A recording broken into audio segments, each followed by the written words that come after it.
Katz and Cosby, entertaining and informative on the Red Apple Podcast Network. Calling in right now, Tal Heinrich, and she is the former spokeswoman of the Prime Minister of Israel, Mr. Netanyahu. And she's also worked for an Israeli journalist, and she's also worked for Channel 14, Trinity Broadcasting Network, and also Channel 10 in Israel for the Business Channel.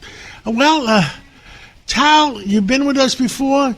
Give us, where are we? The United States has bombed Iran 13 days in a row, maybe 14 tonight.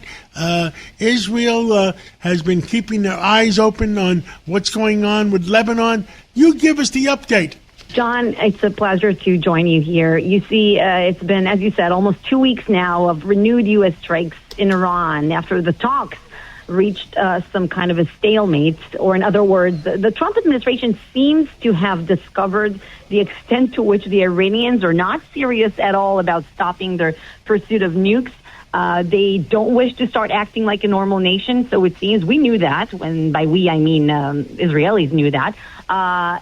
All they want to do, they want to keep blackmailing the West through their control of the Strait. But you see, there are all indications right now that President Trump has likely decided that this extortion has to stop. It has an expiration date, and he's the one deciding.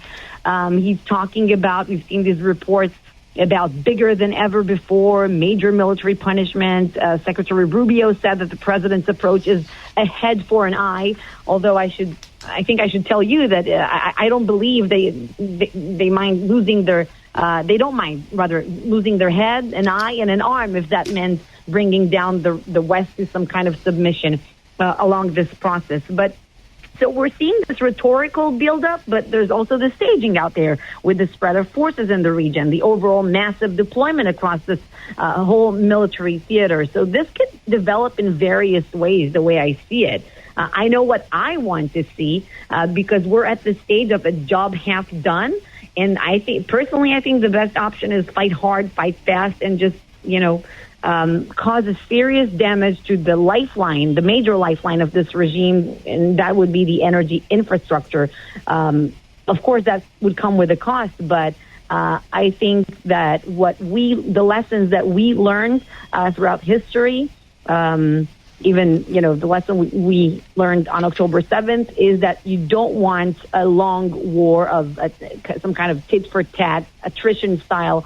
You have to finish the job, as they say, finish the job as quick as you can. And that we will gain a lot down the road in the future if we did that.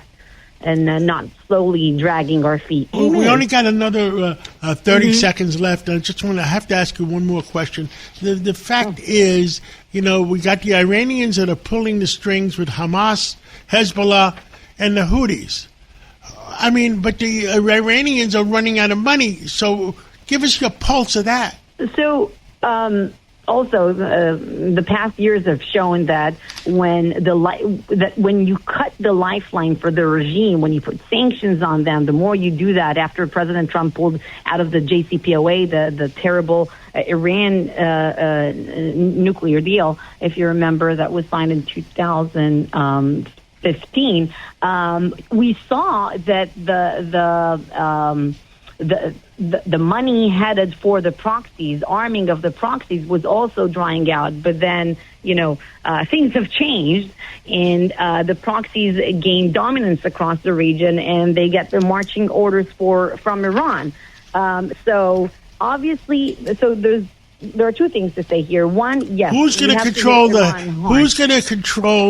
Hezbollah? Who's going to control the Houthis? And what happens with the Hamas? Is it all over for them? We should remember the Hamas. So Hamas, for example, existed long before they got support from Iran. So that's the second thing I was about to say. Yes, the proxies Hezbollah have their own. They will sort of dry out, but we'll still have to take care of them. Are the Saudis going to take care of the Houthis?